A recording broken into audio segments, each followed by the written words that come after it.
Hey guys, welcome to the shop. Well, thought I'd give you a quick update on the header fabrication project I'm knee deep in right now. The challenge on the passenger side is the upper control arm pivot really interferes with the cylinder head, or maybe the cylinder head interferes with the pivot point. But either way, I have some major clearance issues just on that one port. Um, I have no shims in here right now, but by the time I add enough shims in for the camber I'm after, it's really makes things tight in there. So trying to find a solution to create some space.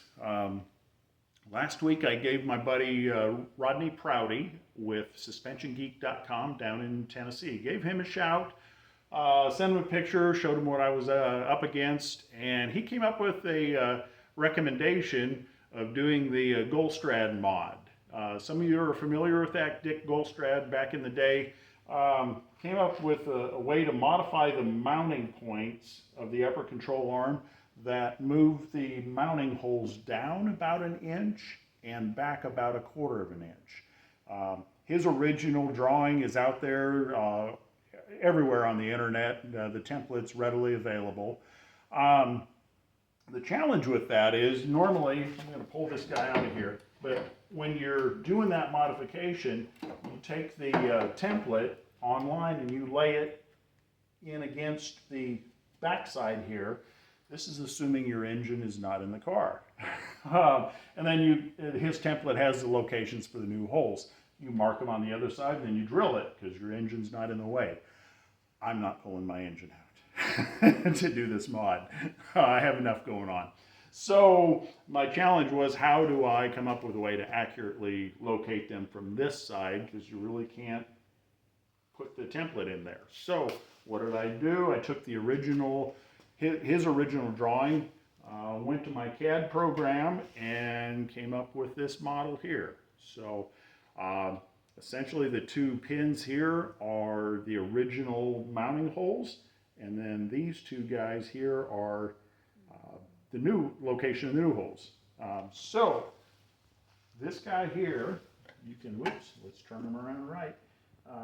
He slides in to both the original mounting holes, and they slide in the bottom out.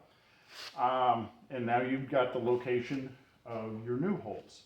So you can come in here with a transfer punch, pop in there, hit them really hard with a hammer, put a divot point. I would do that on both these guys here, and hit it with a hammer, slide this guy out, and you'll have your location for both the new holes, and much easier to drill from outside here, and you don't have to take your engine out. So anyways, just one more example of, you know, I'm using 3D printing for a lot of things, and in this case, helpful tools. If anybody out there is in the same predicament as I am, you want to do this mod, but you really don't want to pull your engine out, I can help you out with these guys.